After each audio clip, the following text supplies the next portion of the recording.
they discovered upon their arrival was almost unspeakable. We are all evil in some form or another. I'm not guilty. The dead won't bother you. It's the living you gotta worry about. If I couldn't keep them there with me whole, at least I felt that I could keep their skeletons. Well, howdy, partners. Howdy. Welcome to the Bad Days Crime podcast. I'm Janelle. I'm Vicky. Are you ready? Yeah. Are you ready, cowboys and you ready, partner? And cow thems? We're gonna have a rootin' tootin' time. Rootin' tootin' varmint? Yeah. Welcome. Welcome. Oh my gosh. That's a little so Easter egg for you later. Yeah. Oh man. If this is your first time listening, a special hello to you. Very exciting show, I guess. It's gonna be something. Partner. I'm trying to think so of gender neutral. I love it. Howdy, partner. Anyway, I guess we'll just get into the podcast. Yes. So first, let's head over to the newsroom. Fit to breathe, our food is unfit to eat. We sit watching our TVs while some local newscaster tells us that today we had 15 homicides and 63 violent crimes, as if that's the way it's supposed to be. We know things are bad, worse than bad. This week, our news comes from New York City, where actually the city... The very opposite of the West. Yeah, the very opposite of the West. The city of New York is actually suing Hyundai and Kia, alleging that they are causing a public nuisance because they're accusing the car manufacturers of failing to install a device that prevents the cars from being stolen. So, okay. I don't know if you're familiar with this, but there was a TikTok challenge that had to do with breaking into cars using fuck TikTok, man. a USB cable to hotwire cars. Okay. And so there was this rise in thefts of specifically Hyundai and Kia vehicles. According to CNBC, Chicago saw a jump of 800% year on year in the theft of these cars for the month of August 2022. 800%. They're also just ugly on top of that. Don't buy them. Hey, I mean, I have a Hyundai, but fine. The new ones? No. Yeah. Oh, the new ones are ugly. The new Sonatas I really like. The new Sonatas are really Everything's cool. so round. I don't like it. Just rounded corners. I also don't like it too pointy either. Like too harsh, you know? Bring back fins. That's what I want. I'll also say LA saw an 85% jump compared with the year before. So basically they're saying they're trying to save on costs by not including these devices in their car. Gonna have to bring back the club. Yeah. You remember that old chestnut? Your car club? Yeah, the car clubs where you would put the little hook thing in the steering wheel. So you can't turn the steering wheel, bitch. I just solved your problem. I remember those. You can hotwire it all you want. And you can't turn the fucking wheel. It's not going to go. Yeah. So basically they're suing them for public nuisance. Oh my God, someone needs to get on TikTok and say, this is how you solve this problem. I would not be surprised if somebody has not already. So I found that really interesting because I think from a legal perspective, it's going to be an interesting case because you're trying to hold a car manufacturer accountable for the making fact that safe they're cars, dumb right? and they did not make their car the right way. But at the same time, obviously they're saying public nuisance because they're having to spend in excessive resources, right, to deal with the issue. So I kind of get it from that perspective. But at the same time, capitalism, this is what y'all wanted. So yeah, you know what I mean? That's kind of where I'm at. So interesting case. Might keep an eye on it in the next couple of years, maybe. Yeah, I'm pretty sure didn't one of them have a manufacturer's recall? Yeah, I got a notice on my car. Actually, I need to take it in. But yeah, I did just a couple weeks ago. It came in the mail that was specifically referring to the car safety. Even yours? Yeah. Yeah. And mine's a 2013. Huh. Yeah. Well then. Yeah. So technology's not that great. It's real. Maybe No, there it's shouldn't not. be as many I have a computers couple of- in your car. Yeah, right. I have a couple of recalls actually I need to deal with. That was my apprehension in getting a new Jeep. I was like, it's The too recalls? no, it's too computery. Oh, I'm like, yeah. The more computer chips you have in your car, the nicer the car is to drive, but then the easier it is for it to steal and to fail. And to get hacked, Yeah. frankly. And then you have to remove and change everything, which is fucking dumb. Yeah. And frankly, like the computer components of it are very expensive to fix. It's insane. So anyway, that's New York City. This is old people corner. More old people corner. AI's taking over the cars. We already did a bit on ChatGPT. So, all right, moving on to Netflix and Kill. This week we are talking about victim/suspect. Ooh, Have you watched this? I don't think so. You should. I've kind of lost track of some of the stuff I've watched. Yeah, this is one that, I'm starting to go through some of the stuff that's on my list. And this is one that's sort of been on there for a while. It is by, what is her name? Nancy Schwartzman, who also did Roll Red Roll, if you remember that. I do remember that. So this actually follows a journalist from the Center for Investigative Reporting, Rachel DeLeon, who... But yes, I did see this. See, Okay. I didn't remember the name of it. I'm like, wait, no, this is I remember this. Yeah. If you listen to like Reveal, I love, honestly, it's a fantastic podcast to listen to. She works for that organization. She actually was investigating this, I think, for a piece on Reveal that they eventually did. And she was conflicted. Yes. Yeah. So I remember. Yeah. So the gist of it is DeLeon is looking into instances in which a victim claims or alleges that they are raped. And then very quickly soon after, police sort of start treating them as a suspect and alleging that they are making it up. And in a lot of those cases, just to get out of the situation, the person will plead guilty to filing a false report, even though the rape or assault actually happened, and sort of the prevalence of this kind of thing happening. It was really interesting. They do sort of look at it through 3, I think, specific cases. Because obviously there's a lot of people who want to remain anonymous and not, understandandably so, because this is fucking traumatizing and Re-traumatizing. Because you're raped, and then they tell you that you're lying. Yeah. And as soon as that happens, like your name is being released to the media and to everywhere. You become this sort of pariah, right? Now, that's not, it's not to say false reporting doesn't happen, but I don't think it happens as frequently as what they are trying to make it seem like, which is all the time. And of course, this is happening during the height of the Me Too movement. Yep. There was a very strong pushback from some law enforcement agencies as far as these sorts of allegations coming out. Anyway, so that's kind of the general overview. Thoughts? It was very traumatic to watch. Yeah. And the police officers involved, like the interrogations that they did to some of these young fucking girls were disgusting. Yeah. And all I ever think about when I see this is like, I wish, because I don't even know that I would have had the sense at that age to think of this, but like, even when you're making a report like that, it's handy to have an attorney or a victim's advocate or like something, which is not something that nearly all of these people got. And even when they did, it was not effective. The areas in which they're living,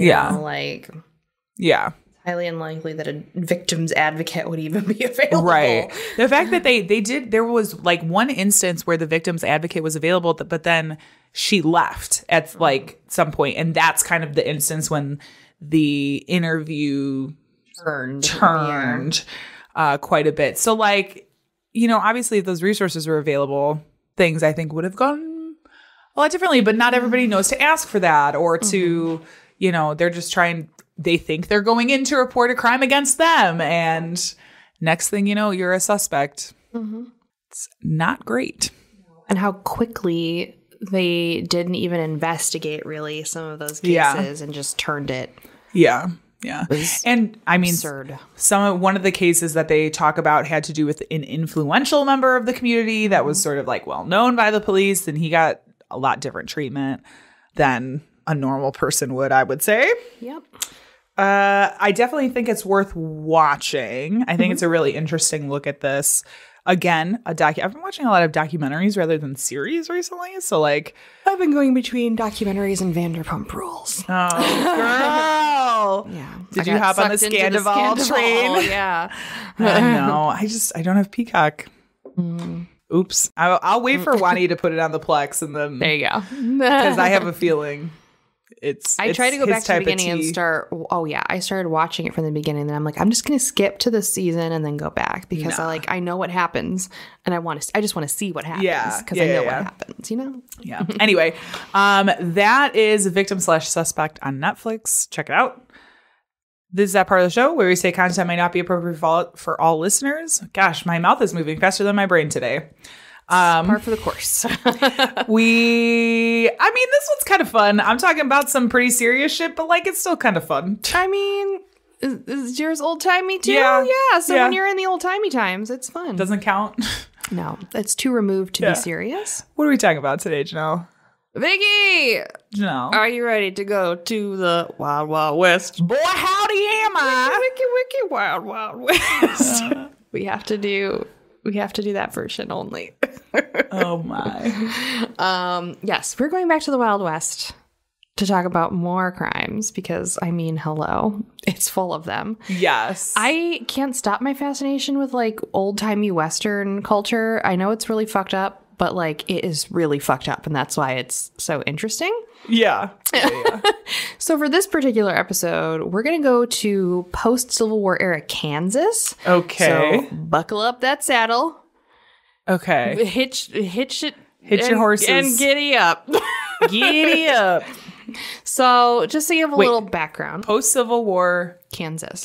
So what time, like what years would that be? 1870s. Okay. Because the Civil War is 1860s. Okay. You're welcome. Girl. I'm going to give you some historical This is to put it in the scene right Let's be real. History is not my forte, Yes. nor is geography. So Kansas kind of started becoming a state a little bit before the Civil War. And this is where we see a lot of issues happening. So before the Civil War officially kicked off, the U.S. was like really, really growing by leaps and bounds of stolen land. Of course. And like we do. There was this pesky little bill that was passed that did not allow any future states coming into the Union to be slaveholding states. Yes. And this is how Kansas became a state. And this is what started what was called the era of bleeding Kansas. Okay. So you're like, what the fuck? If a lot of people aren't familiar. Yeah. It was a wave of violent civil confrontations in Kansas amongst anti and pro-slavery groups. Okay. So Kansas was not a slave state, and they wanted it to be. And there were lots of these groups kind of, causing basically terrorism against each other. Yeah. Murdering people in the streets. Like straight, that's why it's called bleeding Kansas. Murdering people in the streets. Like you do. Like you do in the old-timey times. Yep. And why this is so fucking important to this is that this is one of the many things that led up to the Civil War. It ravaged the South and the West. Like Texas got fucked over, Oklahoma, Kansas, like all of these states that were starting to become just barely being states. Yeah. And this is what made the story I'm going to talk about so sensationalized and really just like part of the Old West, like romantic kind of idea of the time period. We're going to talk about the Bloody Benders. Okay. And this isn't like a fun name for dysentery. This is a family. That's nasty. That's not even a fun name. It's a gross name. That's gross. I don't like that. I've got the Bloody Benders. I don't like that. That implies bloody diarrhea. Exactly. If you drink contaminated water, that's what you're getting. Bloody Benders. I don't want it. I'm glad you don't want it. Get the phrase away from me. I don't like it. So the Benders were a family of people who arrived. It was the name. That was their last name. That's how unfortunate. It's very unfortunate. They arrived in Kansas in October of 1870. It was two men who came first, named John Gebhart and John Bender. They arrived to the Osage Township in the southeast corner of Kansas. They seemed to be related. The older man spoke pretty much nothing but German. Okay. Knew a couple phrases in English. The two were looking for a claim thanks to the old Homestead Act. Are you familiar with the Homestead Act? Yes. Okay. For those listeners who are not, if you were someone coming and you wanted some land, they were going to grant you 160-ish acres of land to anyone who was willing to farm it. Mm-hmm. So this is why we had tons of waves of immigrants coming at this time, because they were taking advantage of the Homestead Act. And this was a really great way to gentrify, I guess. Gentrify the West. Okay. I don't know how else to say it. They were like, let these people die and gentrify the West for us. Yeah. And then we can have all the big city people come in and live there. More like, it's like, like settling. Stealing. It's stealing, but in the eyes of the U.S., I would say settling the West, probably. Yes. So the Bender family was one of those immigrant families who came over from Germany, which wasn't actually Germany at the time. Germany has a weird history. It's all weird over there. Europe. Europe. They came over and they were looking for somewhere to settle.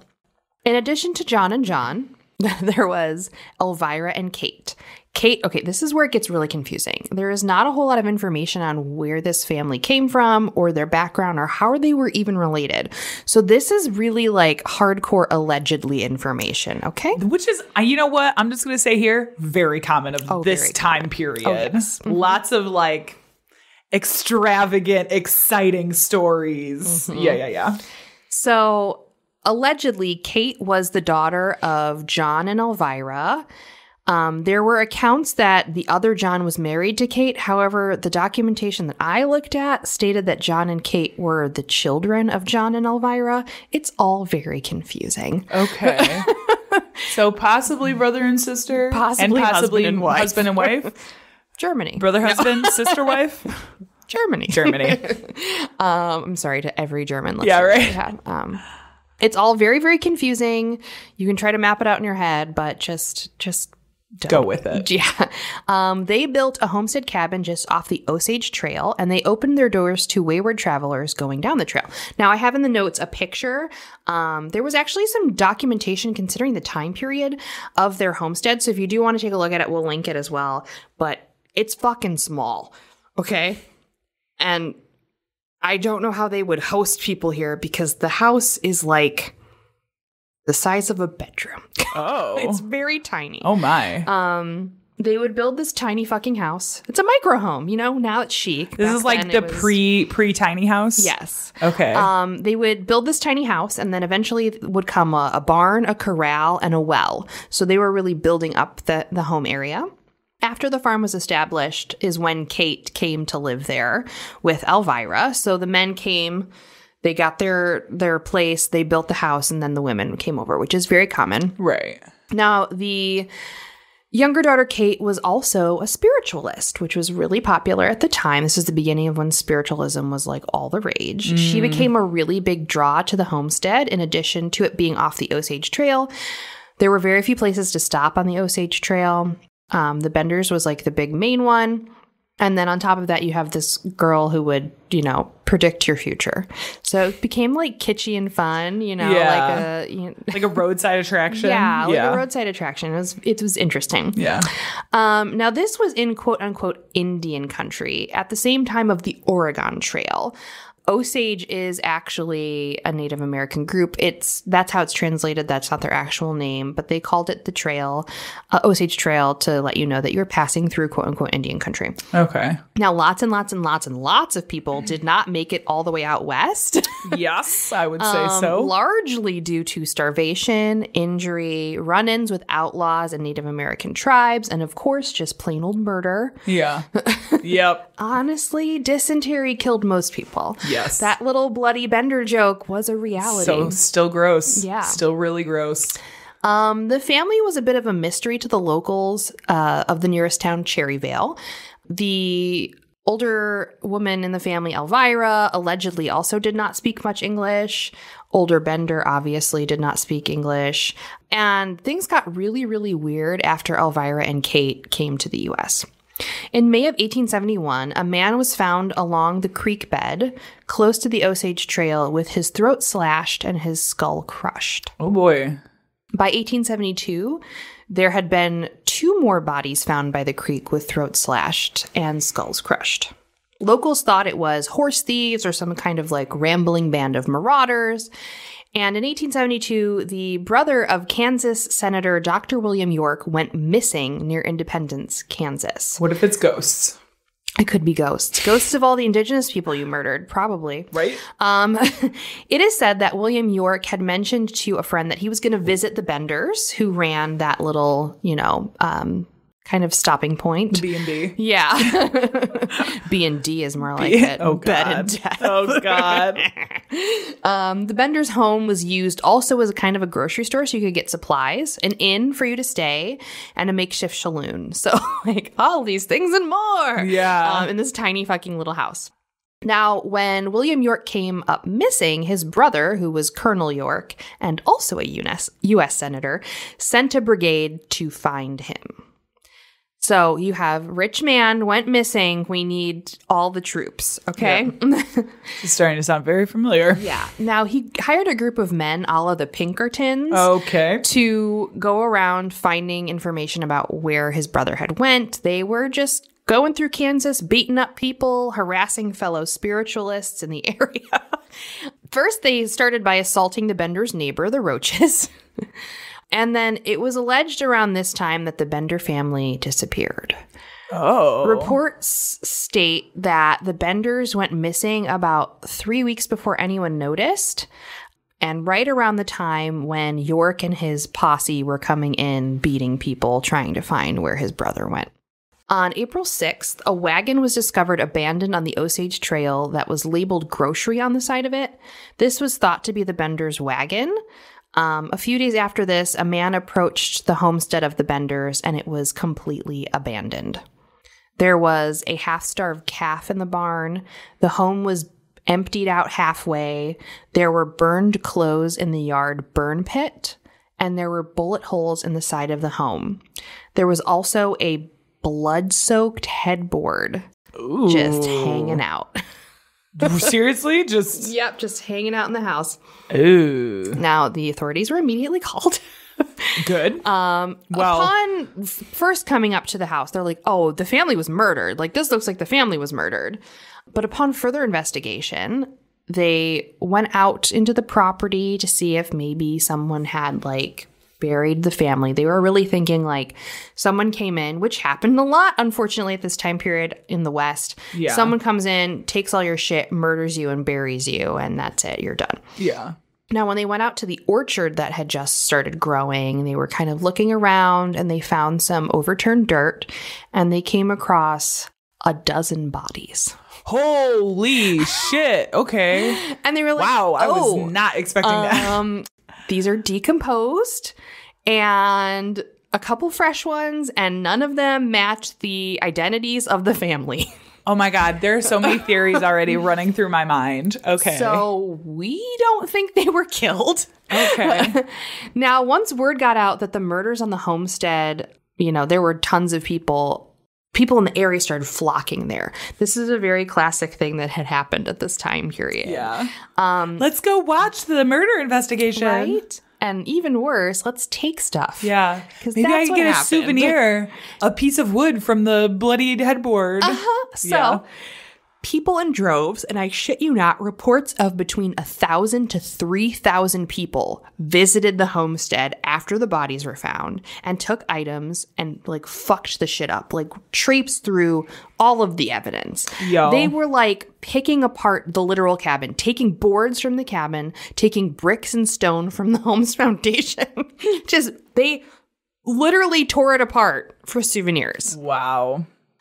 Several weeks after the bodies were discovered and basically the entire homestead was dismantled, Addison Roach and his son-in-law William Buxton were arrested as accessories. Now, these were the neighbors of the Benders, and they were the first family that was harassed when York came to town looking for his brother. Okay. So they were arrested as accessories in the murders of the Benders or In of the the murders people of the people in found. okay. At the Benders' Okay. stead.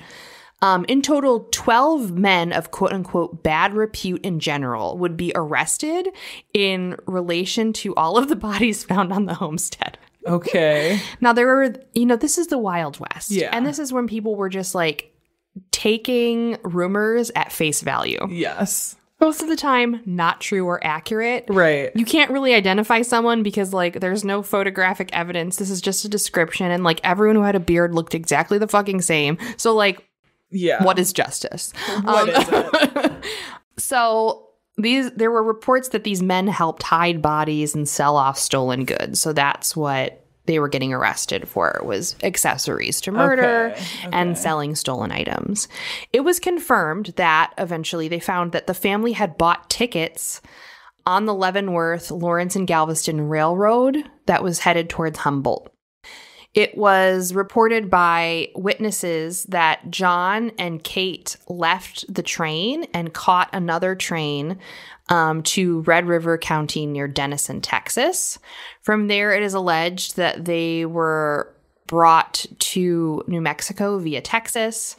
There are reports that the elder Benders did not leave the train at Humboldt, but instead continued towards Kansas City, where it is believed they purchased tickets to St. Louis, Missouri. Okay. And then there were also rumors around this time after they reached St. Louis that John Jr. had died. So there's all of these like kind of ghost stories happening. And there were people reporting that they saw them, but nothing actually 100% confirmed. Now, by 1884, this is like 14 years later. Yeah. An elderly man matching John Bender Sr.'s description was arrested in Montana for a murder committed near Salmon, Idaho. Okay. Where the victim had been killed by a hammer blow to the head. Sound familiar? Yeah. Sounds like all the men they found in the creek. Yeah. A message requesting positive identification was sent to the Cherryvale area, but the suspect, who was thought to be John Bender, had actually accidentally got his foot cut off when he was trying to escape his leg irons. Oh my God. And bled to death. Oh, great. Okay, cool. So by the time deputies from Cherryvale arrived, identification was impossible because he was already decomposed. Yeah. Because we're talking about like telegraphs going across states in the 1870s, and you have to hitch a horse or a wagon. No refrigeration. Takes months to get there. Preserve the body. Yeah. So they were in Montana, coming from like Missouri to Montana. That's a long. Oh yeah, that's a long way. Without and roads and depending shit. on the time of year, like if it was getting close to winter, you don't want to go to certain areas at certain times. So it took a long fucking time. Right. So they couldn't confirm or deny if this was John Bender, and there were no things on the man that had his identification. Despite the lack of identification, the man's skull was taken and displayed as the skull of Pa Bender in a salmon saloon in Idaho until Prohibition forced the closure of the saloon, in which the skull disappeared. Yeah, that all tracks. That all tracks. So who knows if that was him or not. Yeah. Now, fast forward to 1889. Okay. A few years later, 2 women were extradited from Detroit on suspicion of being Kate and Elvira Bender. Ooh. The women went by the names Elmira Monroe and Sarah Eliza Davis.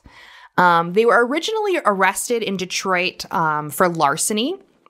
Once they were released from that crime, they were immediately rearrested.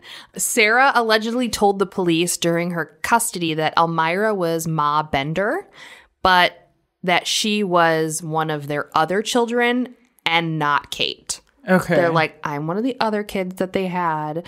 This is actually Elvira Bender. Yeah. Arrest her. Arrest her. Yeah. Not me. A few people were called to positively identify these people, and she was identified as Ma Bender. Wow. And they were sent to Kansas. Now, upon arrival, the trial was scheduled for February, and they were kind of working on it, trying to get additional information to positively identify them. So the trial didn't happen until May. Okay. An affidavit signed by another one of the daughters of the Benders stated that in 1872, at the time of the Bender murders, where Elvira would have been in Missouri, this woman, who was named Elmira, was already in jail serving 2 years in Detroit in the correctional facility for the manslaughter of her daughter-in-law, Emily Mark. Okay. So this woman, who was arrested on larceny charges with her daughter, was in jail in 1872 when the Bender murders were happening for killing her daughter-in-law. So she's not Elvira. No.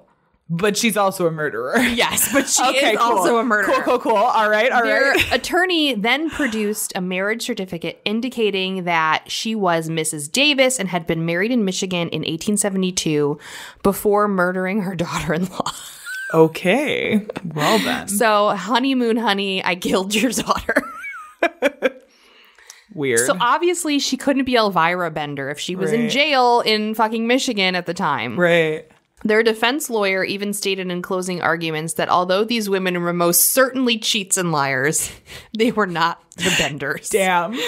Although these women were arrested for larceny and murder, and they were just cheating and scamming. Yeah. They're not the Benders. Oh my God. So the case was dismissed and these two women were cleared. And after this, there were a few other instances of sightings of the alleged Benders. There was reports that the Kelly family in Missouri was actually the Benders, but there was no real evidence of that. In a weird fucking twist, you know Laura Ingalls Wilder? Yeah. You know? Yeah. Little house? Yeah. On all that prairie? Yeah. All the prairie. She casually mentions in a couple of her books that her father went, and these are like books that she wrote about her time in the West. Okay. She casually mentions that her father was one of the people hunting for the Bender family. Oh. Like fucking crazy bonkers. It's a weird connection. Right? Yeah. Now, there are no reports of them actually ever being found, but there is a room dedicated to the Bloody Benders in the Cherryvale Historical Museum in Missouri. And in the room dedicated to this, there is photographs and items from the Benders, including a case with 3 hammers that allegedly were part of the crimes. And there is now also a historical marker where the homestead used to be, and it is owned by a man who will give you a tour of the area if you so desire. But the Benders have now become just an old ghost story of the wild, wild West. Wow. As it should be. Yep. That's crazy. Yeah. I'll be Almost honest. doesn't Not what I seem was real. expecting. Yeah. Yeah. When I first read about this years ago, Yeah. I thought this is bullshit. But then I was Yeah. like, oh my God, there's a museum and shit. Have you been to it? I have not. No, I tend not to go to Missouri. No. Or Kansas. No, I try not to. Yeah, the area that they were at is right where the Kansas and Missouri like meet. Yeah. So a lot of their homestead actually was kind of blended over into Missouri. Gotcha. So it's a little bit weird. Yeah. But yeah, if you go into the Kansas City area on either side of Kansas or Missouri, like bloodbath. Yikes. Yeah.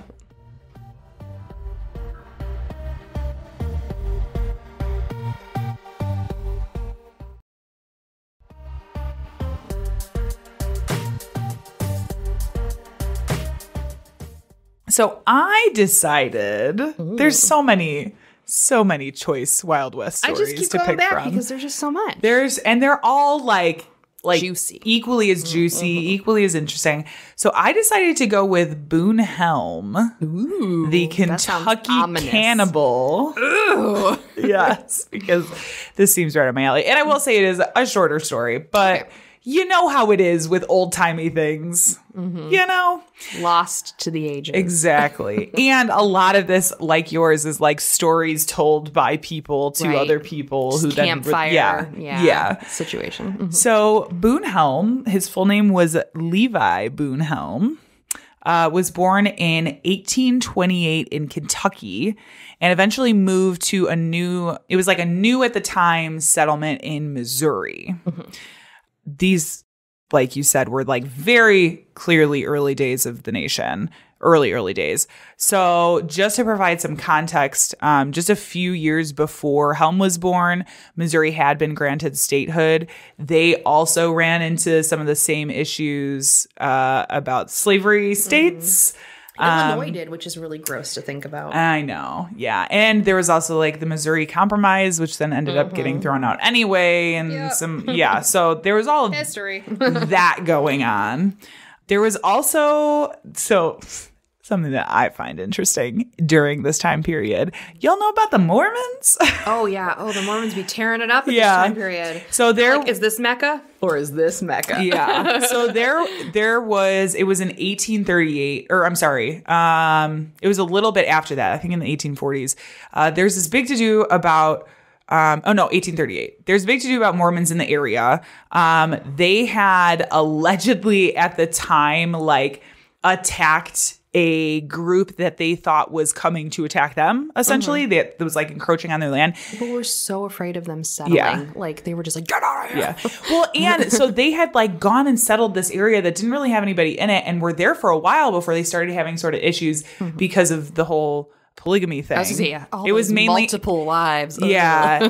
It wasn't just about that, and there's also a lot of internal conflict. But like people trying to take over. They're like, put the polygamy on the back burner. Yeah, you had the whole Joseph Smith, Brigham Young kind of. Anyway, Mormon history is nuts. Yeah, it's honestly, if you want a good spot that's true crime and also Mormon history, watch or read Under the Banner of Heaven. Oh, yes. Because that they do actually go into a lot of like the Mormon background, because it does. The TV show version was actually pretty good. Yeah. And they do a great job of explaining. So if you want to like feed both.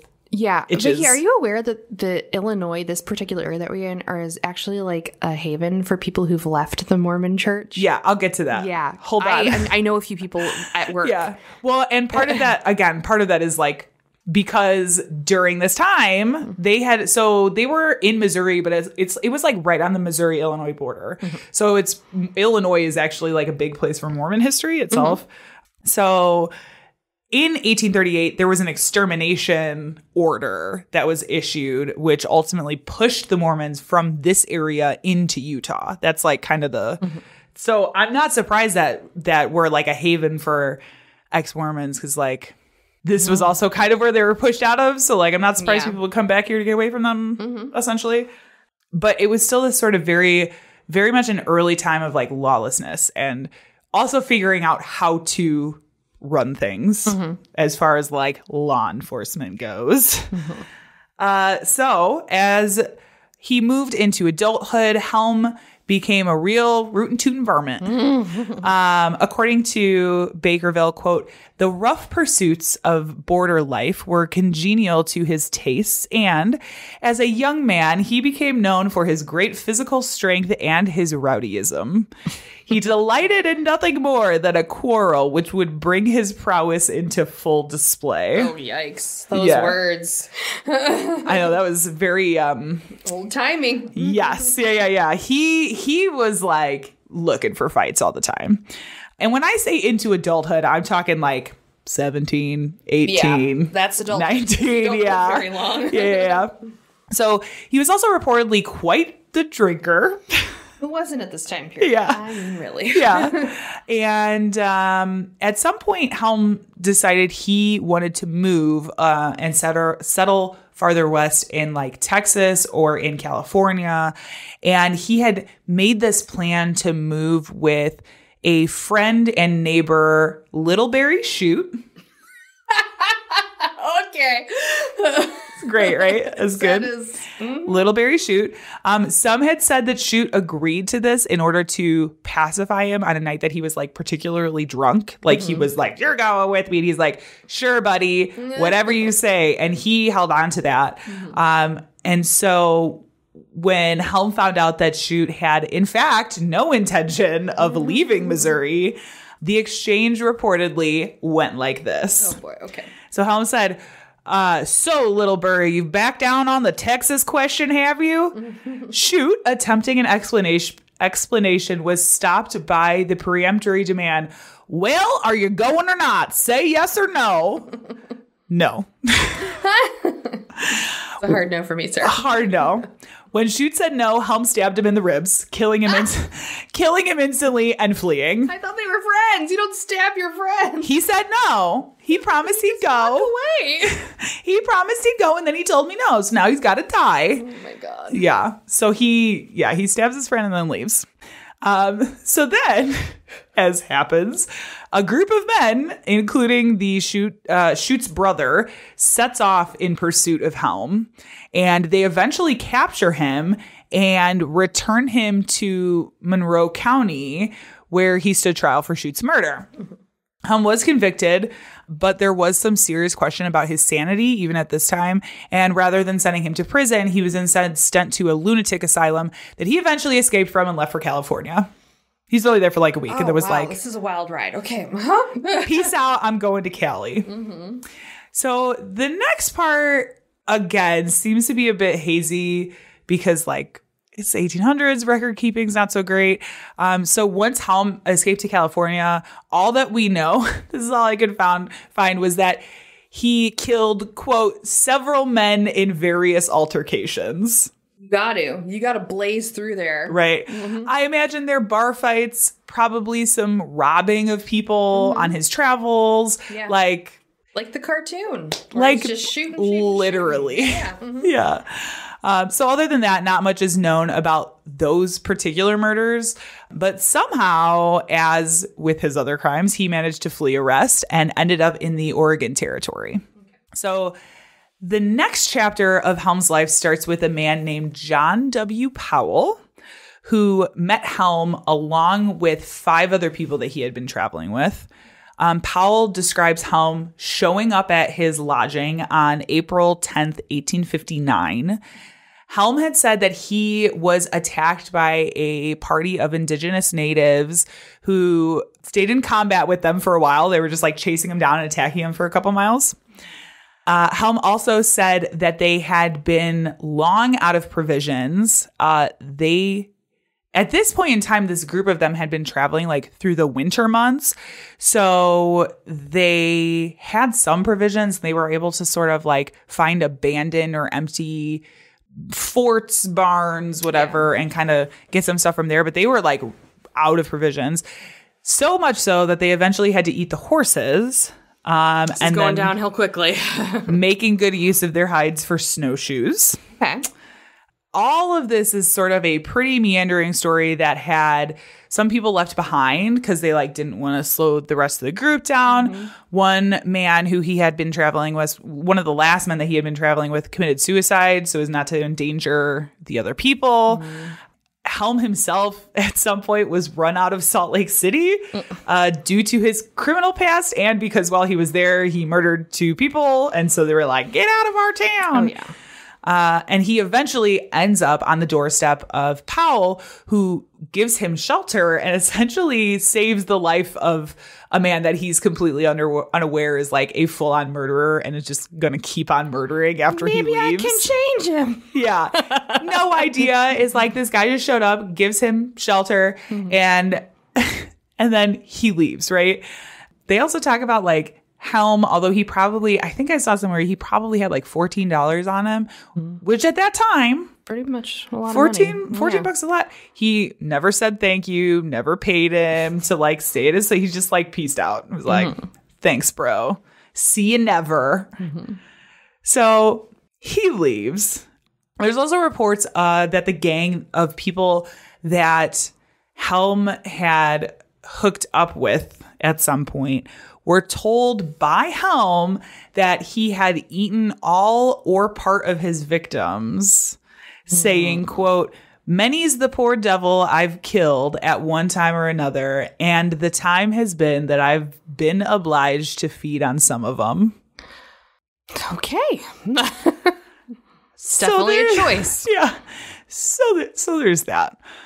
Helm eventually ends up in San Francisco, where he takes advantage of another rancher's kindness who had allowed him shelter at his home. Unfortunately, this time Helm murdered the rancher and then leaves, traveling back up to Oregon, where he made money robbing people, leaving some of them for dead. It's Important to remember that, like, during this time period, especially in all of this area in the West, there's all these miners and mining camps and stuff. So you have people traveling with, like, a shit ton of gold in some places. Yep. Which also just means more people getting robbed because of the gold. Like, that's the gold rush, right? So there's a report from 1862 of Helm killing a man named Dutch Fred. I don't know where these names come from. Names. I know. They're so good. I assume he was Dutch. No idea. Couldn't tell you, but I'm going to assume so too. The two had been at a saloon, and apparently, without being provoked, Helm shot the unarmed Dutch Fred in cold blood and fled, hooking up with another fugitive at some point. So while fleeing, Helm faced another cold winter trek, very few provisions, and reportedly ate his travel companion. What a horrible vacation. I hate it here. It's cold and I'm hungry.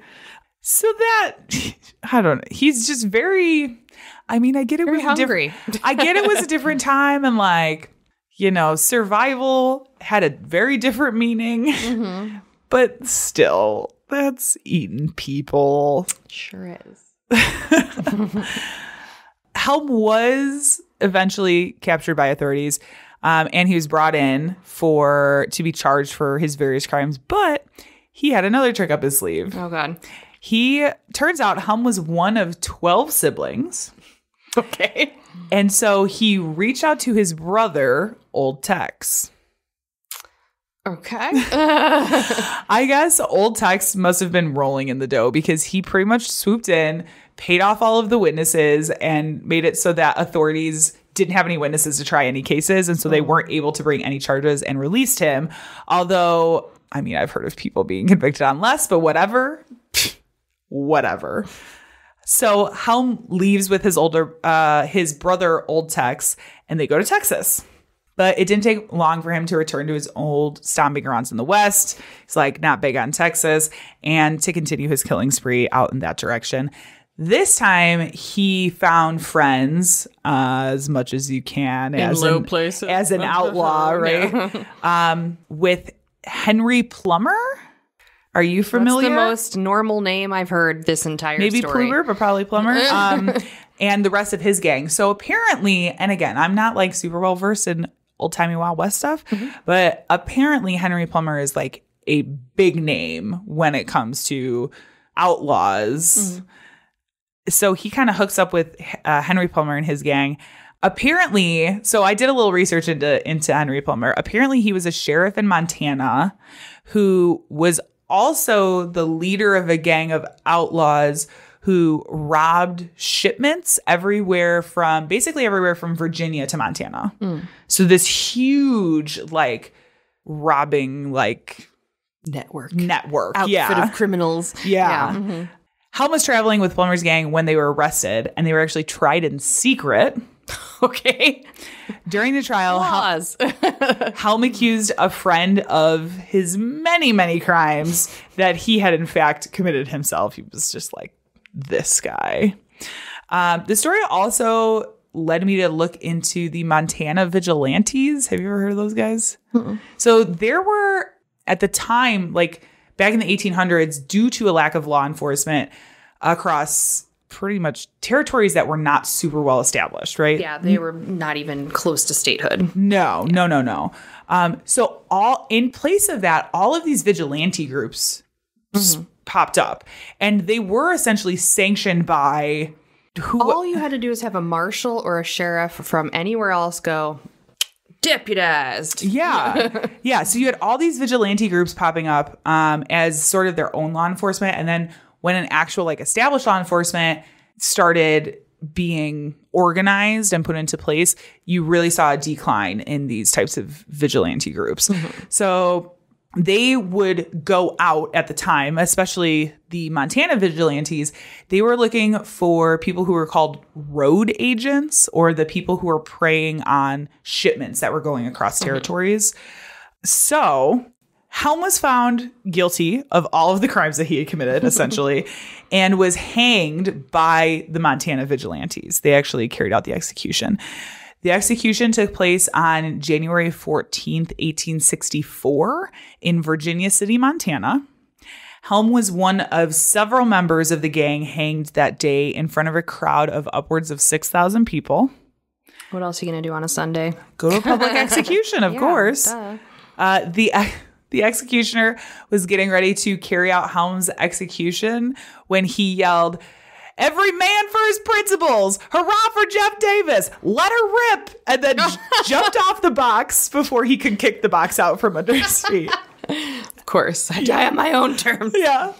There was also, I mean, I saw an article talking about these executions. They were talking about him making a joke that he was going to like take somebody's jacket after he was dead. And like, yeah, it was wild guy. If you feel so inclined, you can visit Boone Helm's grave at the Boot Hill Cemetery in Virginia City, Montana. Still there. It's an old-timey cemetery. Gotta love an old-timey cemetery. But that is the story of Boone Helm. Yeehaw. If you're going out west, I guess listen to this podcast while you. It's gonna be a long trek. While you, what do they call that? Round up your cattle. Yeah. Sure. Hi, I'm Lainey, host of the new podcast We're All Just Pretending. It's a podcast that has elements of Dear Abby with a twist of Post Secret. Every episode, I'll read listener questions and provide advice and insight as a friend. My own pod friends will even join in and offer their advice on parenting, relationships, and even give you really bad advice on purpose. Since we all have secrets to share, there'll also be a segment focusing on letting the skeletons out of your closet. If you're looking for advice or want to share a secret, head to allpretendingpod.com. And remember, we're all just pretending here. Oh my God. You can tell I am not made for the West at all. Not even in the slightest. Only the Will Smith version. Only, yes. So that has been our episode. Janelle, do you have anything to wrap up with? No. Any last thoughts? No. Concerns? No. Feelings? Tired. Yep, I feel tired. All right. Well, with that, our sound and editing is by Tiff Fullman. Our music is by Jason Zakshevsky, the Enigma. This has been the Bad Taste Crime Podcast. We will see you in 2 weeks. So long, partner. Adios, muchachos. There you go. There you go. Bodies on the hillsides along the highway.